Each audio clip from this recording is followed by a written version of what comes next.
Hey there, it's Mandee Montana. Are you taking great care of your skin? You know I use great products. I take my vitamins and I drink plenty of water, but I could be better about applying sunscreen daily and making sure my skin is protected against premature aging. What about you? Well, I've got great news. I have a solution. It's the new Premium Diamond Glow Treatment at Hand and Stone Massage and Facial Spa in Tyler. I love it. I went recently and it exfoliates and hydrates your skin at the same time. Amazing, right? My skin feels so soft and silky after. You have to try it. If you've never had a facial before, they have different options at Hand and Stone, like hydrating and brightening. But if you're struggling with dark spots, hyperpigmentation, sun damage, sallow skin, enlarged pores, or maybe oily skin, this is the treatment for you. If you want your skin to glow and look and feel amazing, book the Diamond Glow. Schedule now by visiting Hand and Stone Massage and Facial Spa in the Cumberland Shopping Center in Tyler or online at handandstonetyler.com.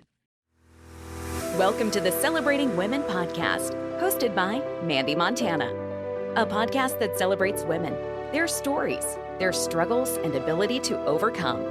Conversations that celebrate their gifts, their talents, and courage. It's the Celebrating Women podcast.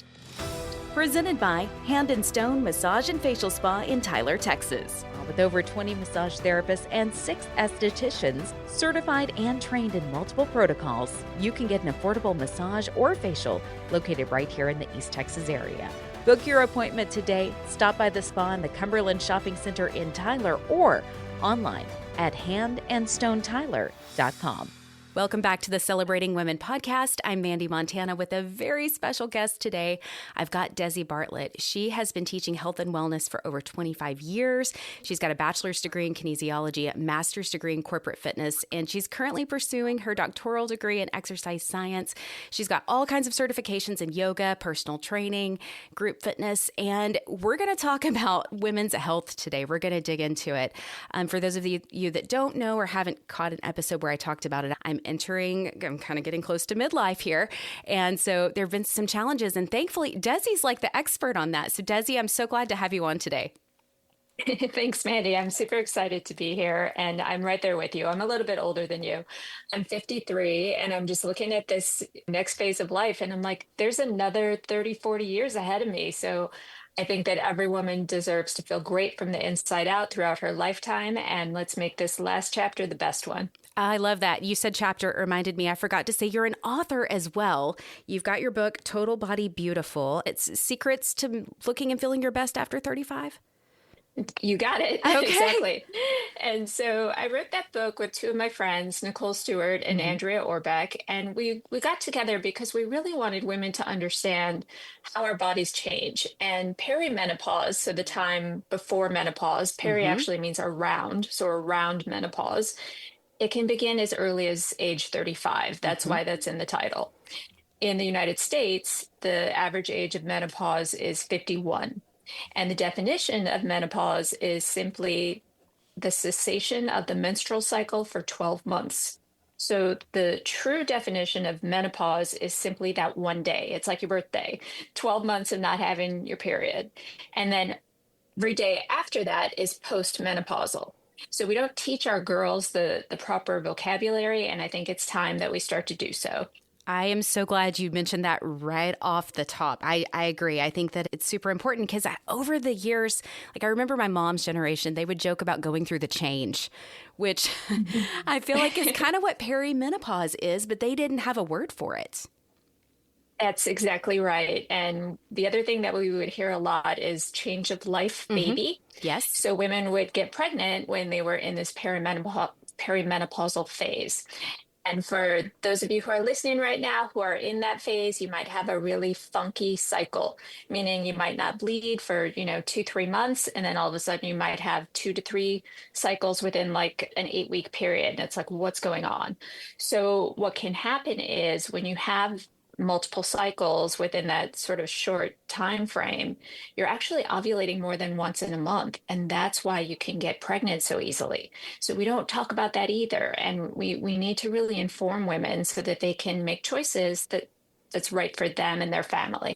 I'm so glad you brought that up. That's exactly what happened to me, Desi. It was 2 years ago, and I thought maybe I was pregnant. I was 39, and I had missed my cycle. And I was like, what is going on here? Like, I've never Mm. been pregnant. I don't have kiddos. And I thought this is a really strange time in life for me to suddenly like, oh wow, here's a baby.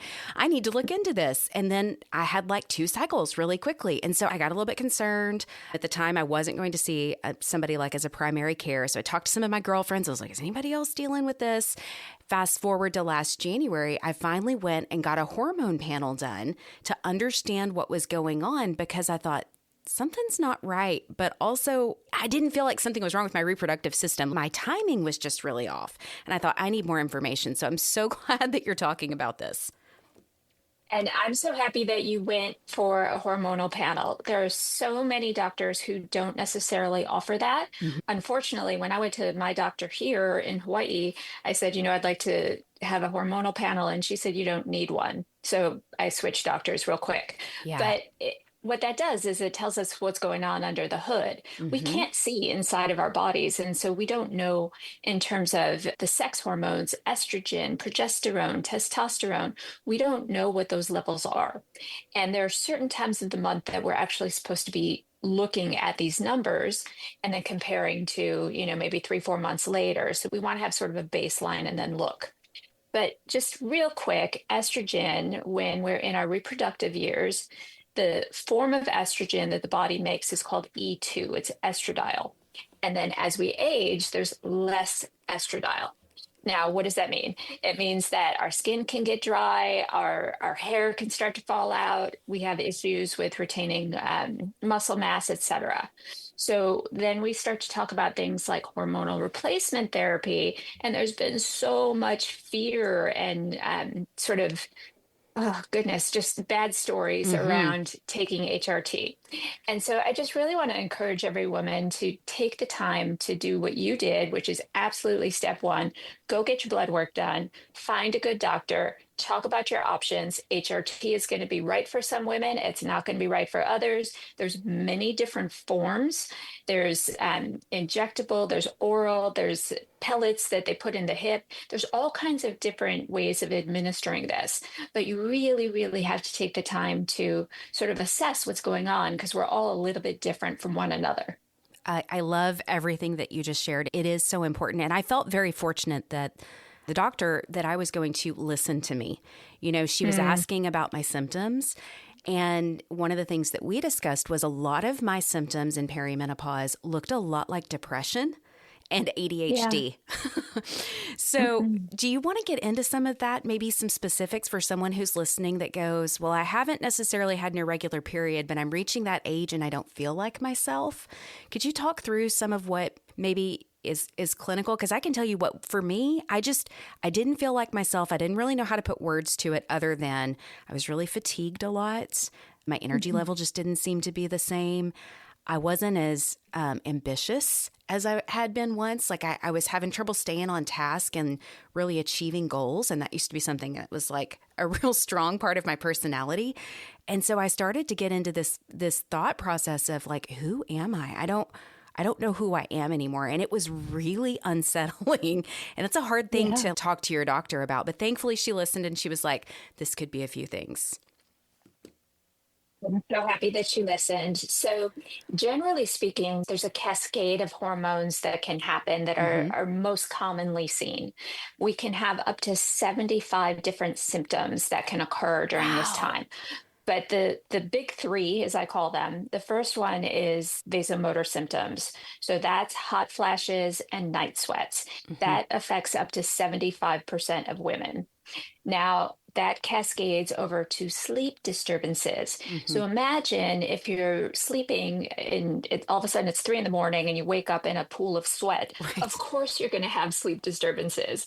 This might happen several times throughout the night, or perhaps it only happens once, but then you're up for an hour and then you have to try to get back to sleep. And the next day you're feeling fatigued. Hmm. This then cascades to waist thickening. Now, Uh-huh. how does that work? So imagine you're up and down all night, you're sweating, then you finally wake up in the morning, you got to go to work, you got to, do all the things that you need to do. What do? You probably reach for caffeine and sugar. And so now we haven't set you up for sustainable energy throughout the day. We got to get some protein. We got to make sure that everything's balanced. But if you're just grabbing that sugar and that simple carb and like, oh, I need a little blast of energy, then it's going to change the fat pattern distribution. All it means is everything is now going to your belly. And you're like, what the heck? How come my pants don't fit? Yes. Literally Yes. happened to me. So from there, so those are the big three, right? Mm-hmm. Vasomotor symptoms, sleep disturbances, waist thickening. Those three, and I think this is super logical, can then lead to mood disturbances. Mm-hmm. If all that's going on, if you can't sleep and you're sweating all the time and your pants don't fit, of course you're going to feel a little bit down. Of course you're not going to feel like yourself or super confident or like ready to take on the day and all the challenges. So there's so much that we can do now, but I just want to affirm, you're not crazy. If you're listening to this and you're like, wait, I don't feel like myself, my pants don't fit this, that, and the other. I hear you, I am you. And there are absolutely ways that we can help you to feel better. So let's talk a little bit about that because I'm sure there are like supplementation and various things, but like simple things like what type of fitness is helpful at this age and also like what type of nutrition is helpful. Because I think those are two things that are pretty basic that if we can wrap our Mhm. mind around it, like what are some of the first things we can do, Desi? So some of the first things that we can do, and my background, of course, is exercise science. So that's going to be Yes. my first go-to because movement truly is medicine. Mm-hmm. It's going to look a little bit different during this phase of life in that steady state cardio, like an hour on the treadmill, it's not going to do the trick anymore. It's not going to feel good. You might even feel more tired afterwards. Mm-hmm. So what I'm going to point you towards is something called polarization training.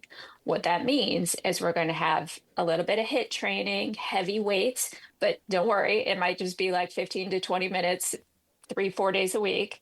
And then at the other end of the spectrum, I'm going to ask you to help regulate your frazzled nervous system with things like yin yoga and restorative yoga. So we're going real heavy at one end of the spectrum, really soft and kind and tender at the other end of the spectrum. And it's a more balanced approach that's going to feel better. From I there, love that. I'm so happy that you do because I Yes. have to really encourage women in this phase of life to remember, we all kind of grew up in the 70s, 80s, Mm-hmm. even into the early 90s, hearing that skinny is better. And Right. I don't ascribe to that. I think strong is sexy. But Yes. what that's done is it's kind of made a lot of women afraid to eat and to nourish themselves. And there's this sort of idea of like the smaller I am, the more I diminish myself, the more value I have. So I would really encourage everyone to just kind of look at your relationship with food and understand the basics of things like macros and micros. When we talk about macronutrients, it's simply protein, fat, and carb. We need a little bit of each. We need a lot, actually, of each day. But protein is where I see people kind of getting scared to eat enough of it. Mm-hmm. And basically, we should have 1 gram of protein per pound of body weight that we want to weigh. So let's say I'm 140 pounds and I want to weigh 120 pounds. I'm going to be eating 120 grams of protein per day. Now, folks are going to listen to me and say, how the heck do I do that? You're going to have to get creative. There might be some protein powder in your coffee in the morning. That's what I do. Now you're going to start to do things like hummus and maybe some nuts and, look for other sources that feel right to you. If you're lacto ovo, maybe you're going to add in some eggs and some milk. And if you are someone who's an omnivore, then of course you can bring in that animal protein, but it's going to be an individual choice. Now, that's macros. We Right. also have something called micronutrients. So, micros are things like iron, calcium, magnesium. And when you go get that blood work done, you can ask your doctor, hey, as long as we're at it, can we go ahead and test these things as well? And they can see if you're getting enough of each. And it makes such a difference. I mean, we talk about calcium in the bones. Of course, we need to make sure you have enough. So it's really taking care of yourself in a way that's going to help nourish your body, your mind, your heart, your muscles, and your bones for the next few decades. Yes. Oh, I'm so glad. That's such good information because I see a lot of people talking about eating more protein, but knowing how to calculate what you need, I feel like is so important. And so I'm just going to call it out again, what you just said, 1 gram of protein. Right. 1 gram of Mhm. protein per pound of body weight that you want to weigh. So if your ideal body weight, you mentioned 120, getting that 120 grams of protein in and getting creative with it. I love that. I tend to do a combination of eating and drinking my protein in order to get close to that number because it can be a lot of food if you're eating that volume. And I'm so glad you called out that strong is sexy and kind of avoiding that whole skinny mentality. I mean, skinny can not look great as we age, right? Because then we're not able to do the things that we want to do, certain activities in life. An example I'm thinking of right now, my mother-in-law fell a year ago and she wasn't able to pick herself back up because she lacked strength. And she's quite a bit older than I am, but it made me start thinking about I want to be able to pick myself up if I fall. Like that sounds maybe pretty simple and it was sort of shocking for me to even think about I'm 41 now at 40, but I thought, wow, I need to start now building Yes. strength so that when I'm, 40 years from now, I can do the things I want to do with good health. Absolutely. And, it's really about setting yourself up for success Mm-hmm. or whatever's ahead. So, for example, if I'm working with someone on a fertility journey, then I'm going to start to talk to them about what it's going to look like during pregnancy and beyond. Right. If I'm talking to someone in perimenopause, I'm going to start to talk to them about postmenopause and beyond, because we want to plan for 10 years ahead so that, to your point, we have enough strength to pick up our own bodies. The Mm-hmm. body is the vessel of our dreams in this life. So we got to keep it strong. Yes, and well nourished. So, eating, I feel like so many people right now are on a weight loss kick. And I'm not saying this with judgment, but just calling out a lot of people have reduced the food that they're eating because they're not hungry with semaglutide, right? And I feel like if you're not getting enough nutrition in your body over time, that could be problematic. And so I'm not trying to make this political at all, but just thinking about what you do consume. Like if you are Yes. eating a small amount of food, let's really be conscious and aware of getting the nutritional elements that we need in if we're doing that. Yes, and I see a lot of women who are taking GLP-1, Mm-hmm. whether it's Ozempic, Mounjaro, whatever. And I have no judgment if that's what's right for you during this time, or if you're microdosing it or Mm-hmm. whatever you're doing with your doctor. God bless you. Yeah. But what I'd like for you to think about is, what is the exit strategy? How are you Yes. going to get off of that eventually? And what are the lifestyle changes that you're going to make so that you can maintain the weight loss that you just created? Because I don't Right. want to see anybody on GLP-1 for the rest of their lives if they're not diabetic. Right, right. I mean, obviously, that's a key, right, for people that are dealing with diabetes. But some of that can be adjusted maybe too with exercise and nutrition. So I think an Amen. exit strategy is so, so key. Well, there's one other thing that I wanted to dig into. There's lots of things that I would love to discuss with you, Desi, but one thing specifically, this time of year, we're in the new year. Around the holidays, sometimes we can run into some emotional challenges too that can affect our physical body. The extra stress of maybe not having boundaries with family or trying to attend too many events. And then as we're headed into the new year, sometimes the fun and festivities it can be mirrored with stress. So as we're headed into 2025 and thinking about our goals and how we want to move forward, I know that you can help us set some healthy emotional boundaries. So where do we begin with that? So I've been teaching yoga for 30 years now. Mm-hmm. And what I see when I'm working with women especially is that it's honestly it's so obvious. You can see what makes the body constrict and what makes it relax. Mm. And so when I see a lot of constriction, my first question is, how do you feel? What's going on in your life? Tell me about your relationships. Tell me about like what's going on in your household or at work. And you can see the body start to relax as the emotion pours out. But I don't want her to get back into that constriction. So we got to start to talk about like, okay, well, how are we going to create some healthy boundaries around the situation? So some of the things that I like to do is really encourage women that, I think it was Oprah who said it like 15 years ago. No is a complete sentence. Mm. You don't have to explain yourself after the fact. No. And if you want to make it a little bit nicer, I feel that, I'm originally from the Midwest. So no, I'm not able to do that. But you can say it in the nicest way, but I feel like sort of giving too much of ourselves is going to deplete us so that we can't give anything. Mm-hmm. So, just like everything else, we need to start to think about that strategy and planning ahead. The other thing that I really want to share that I learned so many years ago is the word "oh." So when someone says something to me, perhaps like extended family or part of the in-laws or something like that, that just didn't rub me the right way, or if there's like a judgment and you can hear it and you can feel it, Mm-hmm. I say, oh, and then I just leave the room because it's not mine to take on. So for example, if someone says, oh, that dress is nice on you, but I wouldn't wear it, I would say, oh, and then I would leave the room. I don't engage. I don't take on other Mm. people's nuttiness. It's not mine. You can Right. keep that, and I'm going to walk away. I love that you called that out. I was checking out an excerpt from your book, and it made me want to read even more into it. You talked about energy vampires, and I think we all have one or two of these in our lives. Do you have some strategies to kind of maybe avoid giving too much of that energy away to them?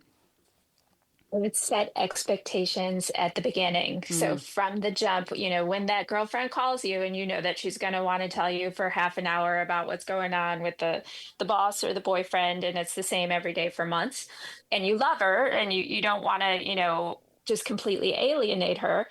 I would say, oh my gosh, I'm so happy to hear from you. I only have 5 minutes for you right now, but tell me real quick. And then at the 5 minute mark, say, okay, thank you so much for calling. I love you. Let's talk another day. Oh, that's so good. That is so good because it's so easy to get sucked into those. And I would imagine as a yoga teacher, that's probably happened to you plenty of times.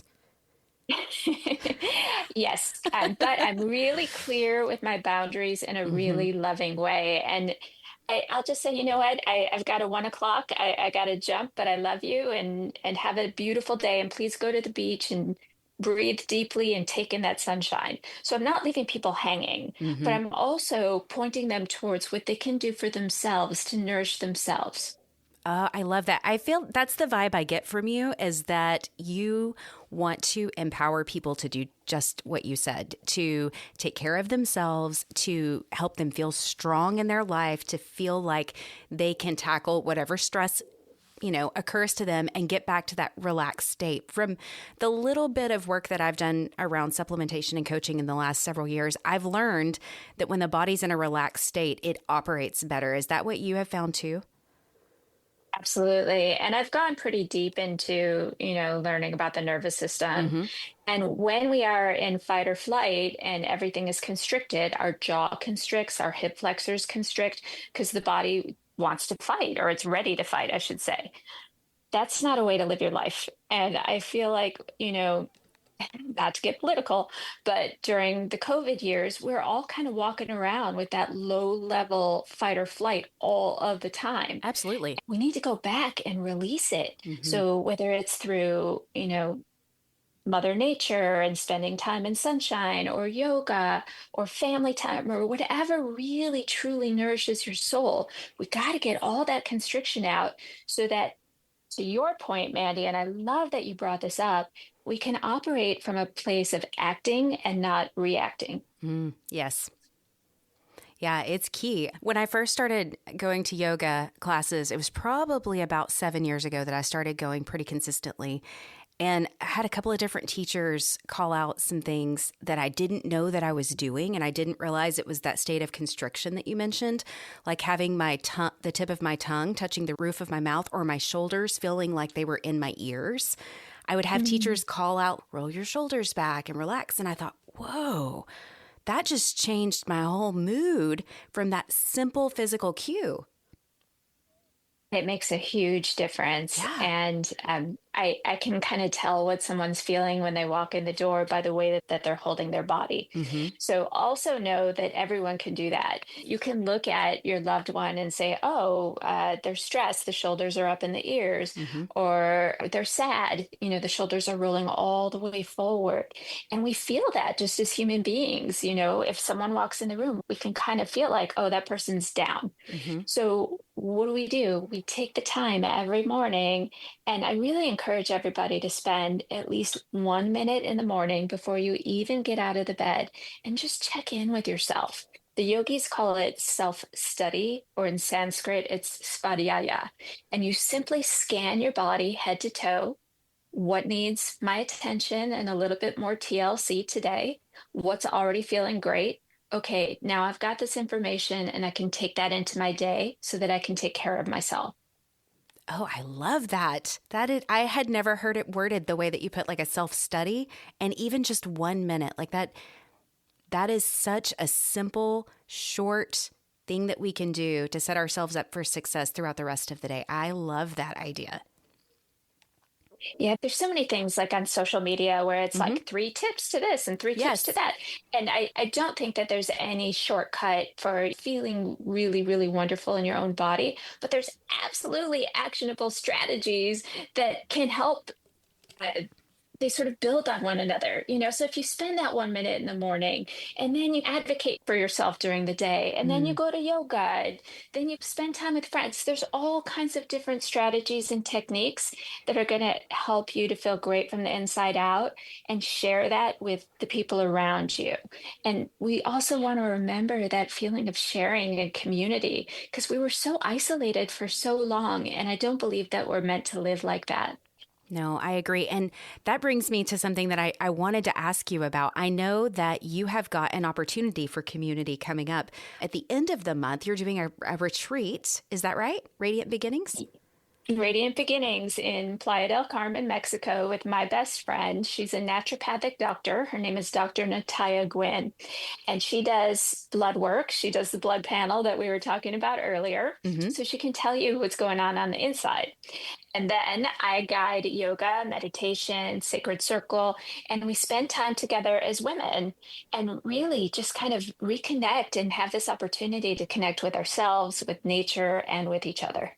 Oh, I love that. Where can we get more information if this is like, oh my gosh, I need this in my life right now? This sounds amazing, which I wish that I had the time off to go at this particular time, because wow, it sounds amazing. Like you're doing snorkeling and all kinds of fun stuff. So how can we learn more about Radiant Beginnings? You can find it either on my website, desibartlett.com, or on my Instagram. I'm super active on Insta. My Insta handle is Mothers into Living Fit. And there's reels on there so you can see like the dolphins, and we're like swimming next Oh, to the dolphins and doing all the things. So you can check it out. If you just want like a little peek of what does this look like, it's there. Oh, fantastic. And I just want to do a quick recap because I feel like we touched on a lot of things, but I definitely want to grab your book, Total Body Beautiful, and learn more about the strategies that I can apply through perimenopause and into postmenopausal life. I feel like you said the first thing to do is to get that hormone panel and get information, right? Yes. And then you can start applying the various strategies that we talked about, including, did you say it was pluralization training? Did I get that right? Polarization. You mentioned doing the heavy lifting and hit for a short period of time and balancing that with the yin yoga. Exactly. And that's all in the book as well. In Total Body Awesome. Beautiful, we have very specific workouts. We've got weight training, we've got yoga, we've got Pilates, and we tell you how to put it all together for any given day. I love that. And I know you've got I know you've had the experience to back it up. Do you want to tell any stories about your personal training journey over the years? I know you've worked with some people in Hollywood. I lived in LA for 20 years. And so I've worked with a lot of A-listers, and I hate to name drop, but there's been a lot, and you've seen them all in romantic comedies and all the things. And what I can tell you is that there are some really, really beautiful people that walk their talk, rather. Mm-hmm. And let me think of somebody who I can share a fun story. All right. I'm actually going to share a story about a man that I worked with because Okay. I think he's a fun example. And there's a gentleman, I think most of you will know Adam Levine. Mm-hmm. And I was working with him for yoga, and watching this particular yogi's body just move with such flexibility and grace. I could see the talent of his musicianship coming through in his movement. So Wow. that's what I'm talking about with Mm-hmm. people walking their talk. You can see when someone is living authentically. I can see it in their movement. And when they're not, I can see that too. But yeah, there's just so many people that I've had the absolute pleasure of working with. And whether it's an A-list celebrity or a stay-at-home mom, I'm here for all of it. We're all human beings, and we're all the star of our own lives. And so that's why we wrote this book. And that's why I've got videos all over the place. And I wake up every day fired up to share this information because I believe that we all deserve it. Oh, Desi, you have been such an incredible guest. Thank you so, so very much for the value that you're bringing to my friends that listen to this podcast. I so appreciate your time, and I really cannot wait to dig into your book and learn more. And it's been a pleasure speaking with you, Mandee. And I love what you're doing for women everywhere. And you are just a bright light. So thank you. The Celebrating Women podcast wants to hear from you. Email us a voice message to celebratingwomenpodcast@gmail.com. We would love to hear your story or the story of an incredible woman you know. Become part of the conversation on social media. Facebook.com/celebratingwomenpodcast. On Instagram, search Celebrating Women Podcast. The Celebrating Women podcast has been presented by Hand and Stone Massage and Facial Spa in Tyler, Texas. Book your appointment today. Stop by the spa in Cumberland Shopping Center or online at handandstonetyler.com. Support the show for as little as $3 per month at celebratingwomenpodcast.buzzsprout.com or visit our show notes. Thank you for listening, and don't forget to subscribe to the Celebrating Women podcast.